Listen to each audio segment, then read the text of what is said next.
Hi, and welcome back to another segment of Terminating Low Voltage Cables. Hey, I'm Ron with Ideal Industries, and welcome to my shop. And in this segment, we're going to terminate a modular plug on the end of a Category 5E cable. And this takes a little practice. I'm going to tell you the first one you should do is not the one in front of the customer. Go home, I tell everybody, with a box of connectors and a hunk of wire, and put one on and cut it off, and put one on and cut it off. And there's nothing in the standards saying that you can't make your own patch cords. As a matter of fact, we sell a lot of little mod plugs every year. And it's for technicians who, for whatever reason, are out of patch cords at the end of the day. They'll make one up, or they want a very specific length. They can do that as well. So you can certainly make your own patch cords, but it's important to make sure you do it right. And we'll step you through some of the procedures on how to do that. And I'm going to start with a little close-up on the mod plug itself here, and give you some insights of what actually is going on inside the plug and what we want to see happen. Looking closely at the modular plug and how it's put on the category cable. And one tip, by the way, would be to make sure if you buy Cat 5e cable, you ought to buy Cat 5e plugs, and vice versa. If you've got Cat 6, you should be Cat 6 plugs. They need to be ready for whatever the cable they're putting on. When you look at a modular plug, and you look at the back end of this, there's an opening back here that essentially allows the cable to enter the back of the plug. Now, on top of that is a plastic piece that, as the tool, as it crimps the plug down, is going to drive that plastic on top of this outer jacket and provide some strain relief. So when we get done, that plastic's got to be, that outer jacket's going to be underneath the plastic and all the way down. Now, in category cables, when we terminate, we're basically allowed to leave untwisted roughly a ½ inch of cable per pair. So from here, this part of the plug to the very end of the plug, that distance is roughly that ½ inch we're allowed to be untwist. Now, right behind the pins is a slot, and that is actually a secondary strain relief that can be driven down on top of the conductors. The tool we're going to use right now won't do that, but that's what it is. And then you have to have the gold pins sitting right here as well. Now, the gold pins are kind of important because when you buy plugs, they can be ready for solid or stranded wire.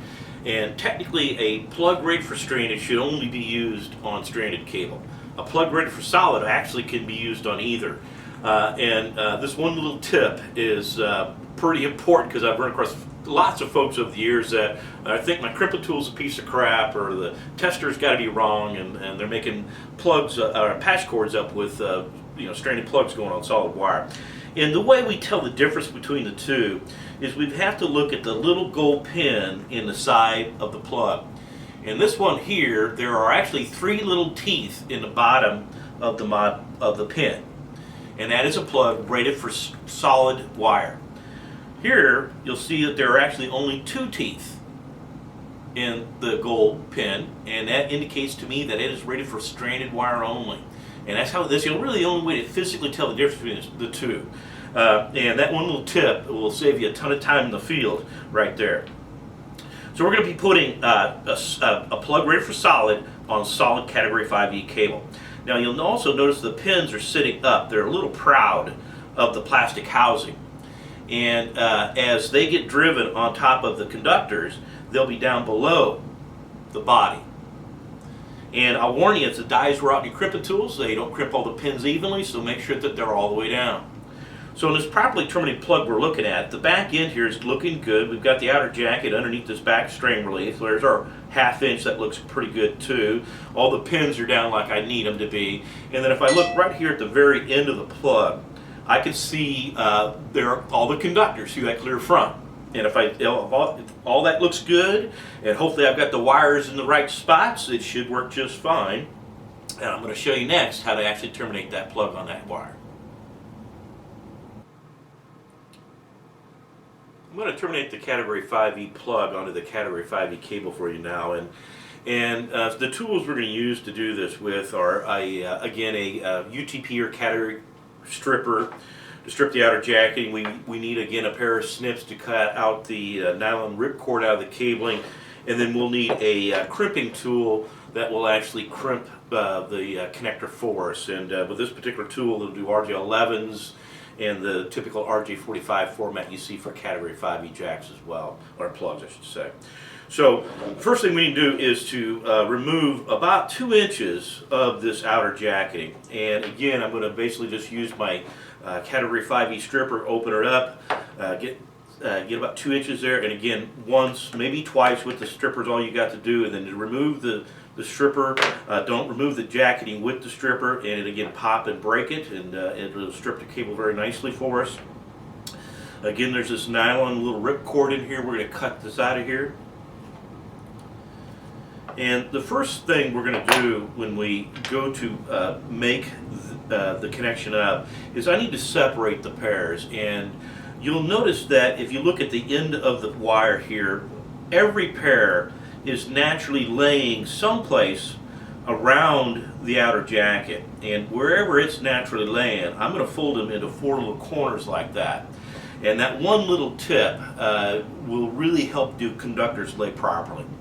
Now the next thing we have to do is untwist the pairs. Now, we don't want to untwist any of the cabling inside the jacketing. We just want to untwist what's on the outside. So I'm going to pinch it right there pretty good and grab hold of a pair and untwist it right down to the jacket. Now the conductors will be a little kinky or bent like that on you. Just take your fingers like this and straighten them and move on to the next pair.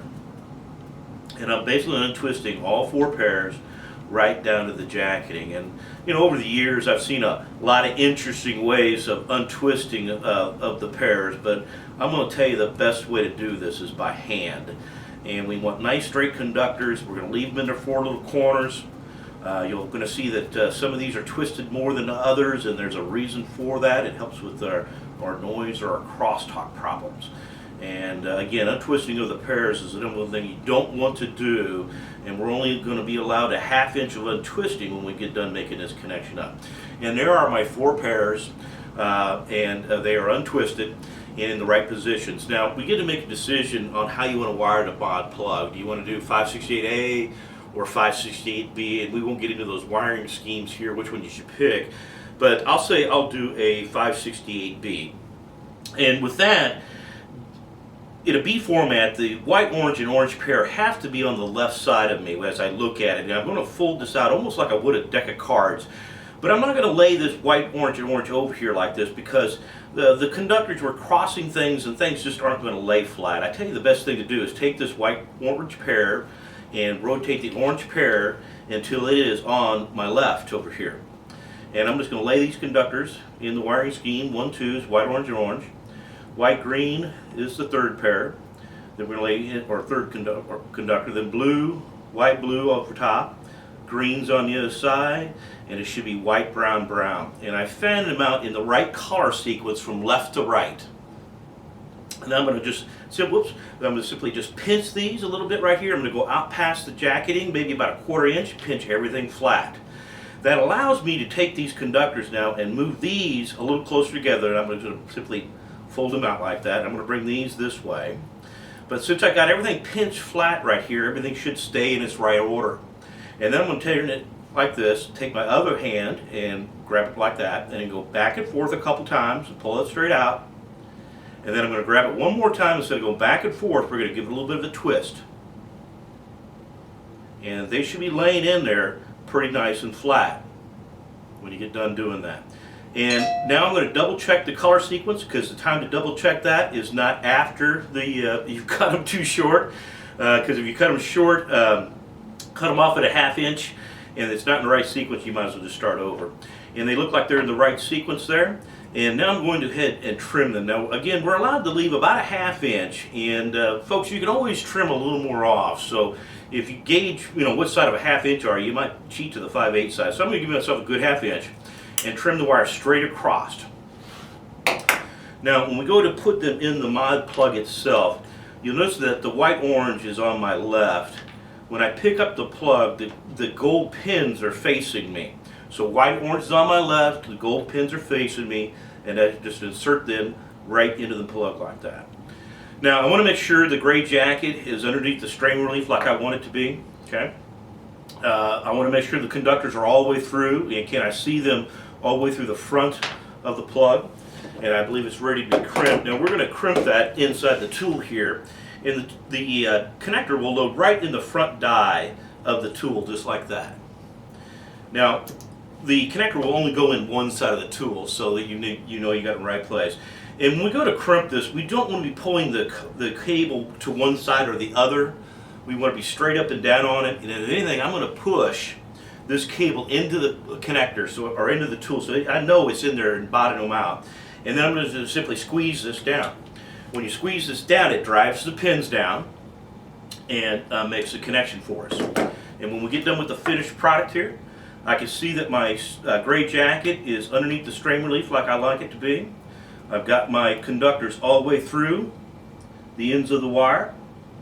The gold pins are all down like they're supposed to. And I can see all the conductors through the clear front, and it looks like it's good. And that's 1/2 of a patch cord, and you would make the other side exactly the same way. And if I've done this side here in a B format, the other end would also be in a B.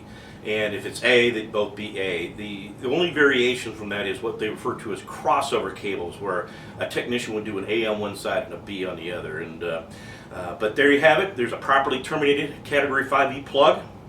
And join me next time in a segment of Terminating Low Voltage Cables. I'm Ron with Ideal Industries.